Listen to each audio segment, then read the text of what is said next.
কোনো দল, কোনো গোষ্ঠী, কোনো ব্যক্তি না। আমি বারবার এটা রাজনৈতিক একটা কৌশল এবং তাকে সাসপেন্ড করলে হবে না, তাকে গ্রেফতার করে রিমান্ডে এনে জানা দরকার যে তার কত বড় সাহস। বরখাস্ত ম্যাজিস্ট্রেট তাপসী তাবাসুম উর্মিকে সসম্মানে তার পদে ফিরিয়ে না নিলে কোটা আন্দোলনের চেয়ে বড় আন্দোলন করা হবে। এবার বরখাস্ত ম্যাজিস্ট্রেট উর্মির পক্ষ নিয়ে আন্দোলনের ডাক দিলেন ব্যারিস্টার রুমিন ফারহানা। এর চেয়ে দুঃখজনক, এর চেয়ে লজ্জাজনক বিষয় আর কি হতে পারে? আবু সাইদ ছিলেন সন্ত্রাসী, ডক্টর ইউনুস ৭১-এর স্মৃতি রিসেট করতে চায়, এসব নিয়ে ফেসবুকে পোস্ট করায় বরখাস্ত হয়েছেন ম্যাজিস্ট্রেট তাপসী তাবাসুম উর্মি। ফেসবুকে তিনি লিখেছেন, সংবিধান ভিত্তিহীন। অন্তর্বর্তী সরকারের প্রধান উপদেষ্টা বলেছেন রিসেট বাটনে পুশ করা হয়েছে, অতীত মুছে গেছে। রিসেট বাটনে ক্লিক করে দেশের সব অতীত ইতিহাস মুছে ফেলেছেন তিনি। এতই সহজ, কাউন্টডাউন শুরু হয়ে গেছে আপনার মহাশয়।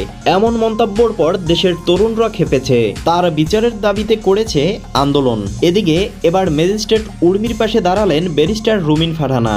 তিনি বলেন, উর্মি ভুল কিছু বলেনি, তাকে এভাবে বরখাস্ত করা মেনে নেওয়া হবে না। রিসেট বাটনে পুশ করে কি সব ভুলে যাওয়া যায়? আমি মনে করি উর্মিকে অবৈধভাবে বরখাস্ত করা হয়েছে, তাকে দ্রুত সসম্মানে তার পদে ফিরিয়ে না নিলে কোটা আন্দোলনের চেয়ে বড় আন্দোলন করা হবে। ডক্টর ইউনুস ভালো চাইলে এসব বন্ধ করুন, তা না হলে গদি থাকবে না। প্রিয় দর্শক, দেশের এই বিষয়গুলো আপনি কিরকম দেখছেন জানিয়ে দিন কমেন্ট বক্সে।